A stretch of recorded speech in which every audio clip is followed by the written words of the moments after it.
this may be a little bit more rambly, but we'll say this is, I think, would be the fourth video. This is only going to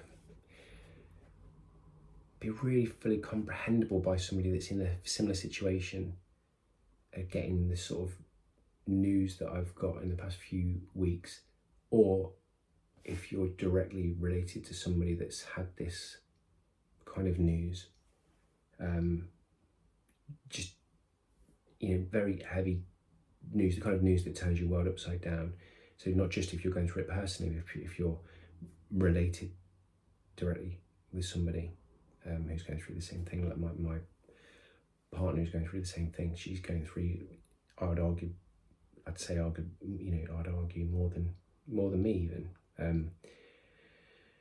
think it's harder to be the person not going through it in a strange way, than you're the person that you love the most in the world, because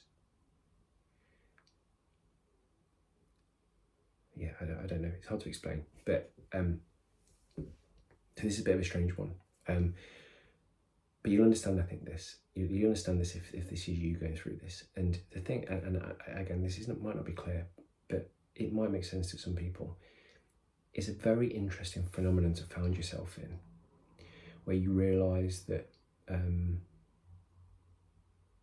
that when you find out some news that, again, turns your world completely askew, you can never know in advance how you personally react to this information.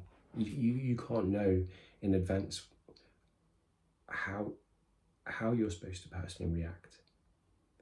And it's one of the things I found the most interesting is, how's your mindset going through something like this? You think you'd know what it would be like, and every conversation that you have with somebody that's in the know, they're kind of looking at you very sort of like this face that sort of suggests like, oh, yeah, it's not, not good news. And people that learn that learn what you're going through, again, everybody's reaction is different, and you'd think you'd know how you'd personally react to this if you found out something. You're facing the biggest thing you've ever faced, that is potentially very dangerous, obviously, and incredibly dangerous, obviously. It's a very interesting phenomenon to see how you react to this, and it's interesting to see how other people react. The thing that I've learned, I know this is rambly, but the thing that I've learned is there's no right and wrong way to react. You'd think, maybe the right thing is just to break down and just cry and just be in despair and feel hopeless, powerless,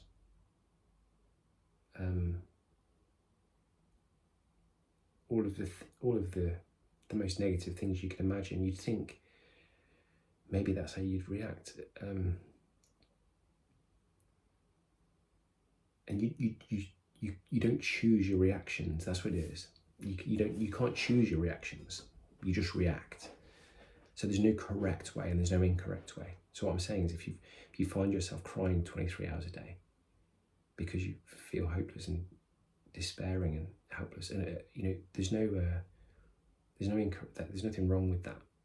And it's the same with those people around you.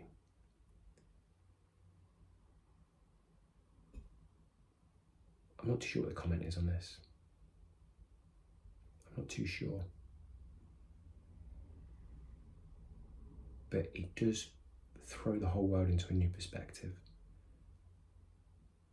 And I can't tell you, all I can say is, all I can talk about is me personally. And mine's quite an esoteric, niche response. And I've said this to a few people, close people to me, in explaining this. And I'd recommend this to everybody.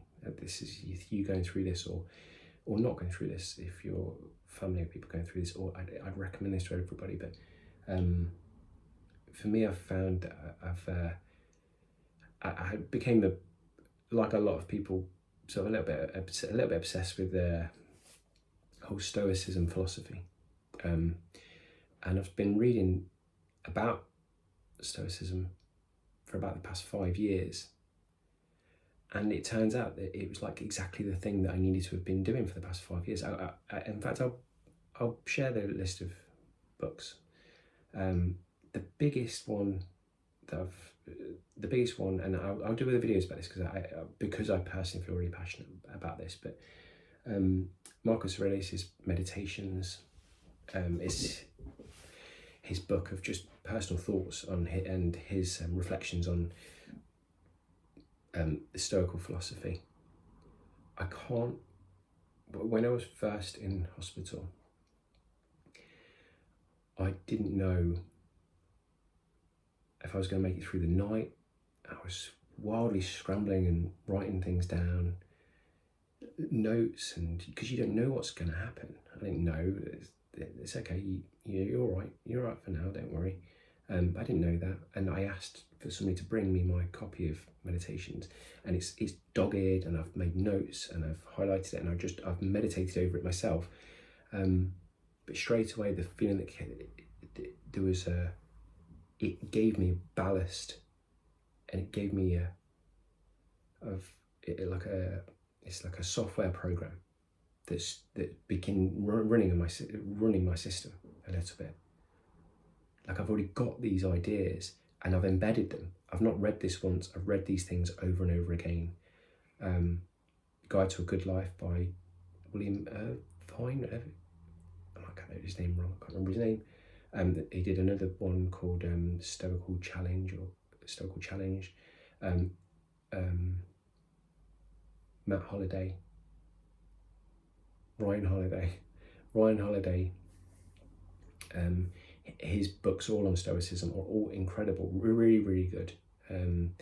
I've listened to those on audiobook a number of times, just as a background, and a number of times I've listened to those. An incredible book on how to live. I forgot the name, how to live like a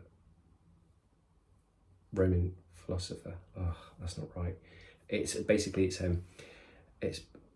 funny how all the details have dropped out of my head, but there's a book about it's a sort of like a fictional telling of the death of Marcus Aurelius by, I should look this up, damn it, I'm going to put this in a list below.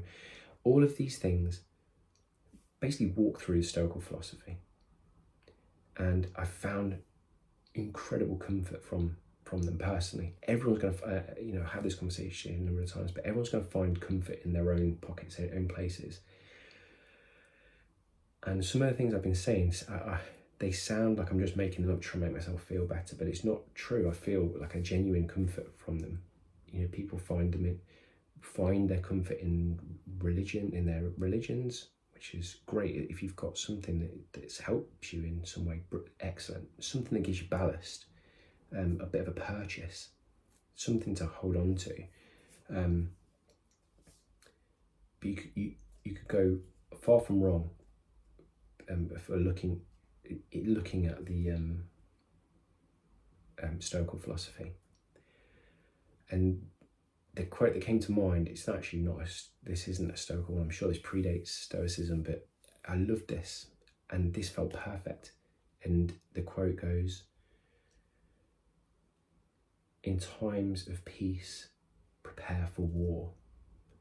And that's what this feels like. This research that I've been doing, that makes it sound a lot more highfalutin than it actually is. Just this reading on this, and this maybe weirdly light obsession really with Stoicism, maybe because it just chimed with me so much over the past 4 or 5 years, maybe even pre-COVID. This has given me a real help, and I've seen this in my partner.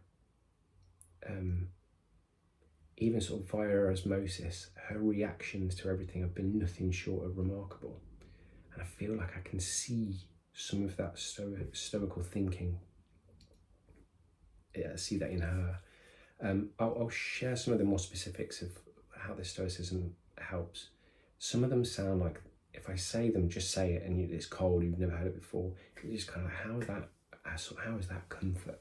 I can't see how it's comfort. But if you spend some time thinking about them, my copy, I'm not going to go over it now because the video is already too long, but this translation, translated by Martin Hammond, this version by Marcus Aurelius is the clearest. These are the versions, but this translation of it is the clearest, nicest, and most helpful. Again, I'm going to look at this separately. I'll talk about some of these things separately because I think it's worth its own time. But there's little nuggets of things in there that there might be one thing you grab hold of and you're like, actually, you know what, that makes a huge amount of sense to me. And again, for me, brings a lot of comfort. Who knows? There might be days of absolute breakdown, and I'm fully expecting things when things are way less good. I know there's going to be bits that are way less good. I know that the treatment's grim. I know the prognosis is grim. I know I'm under no illusions, but you got to find the comfort where you can get it. And if there's anything that you've seen, that you've read, that you've heard, that anyone suggested, anything that's going to brought you comfort, please share it with me. I want to hear it. Anything I can share with my family that can help anybody else. Okay, thank you.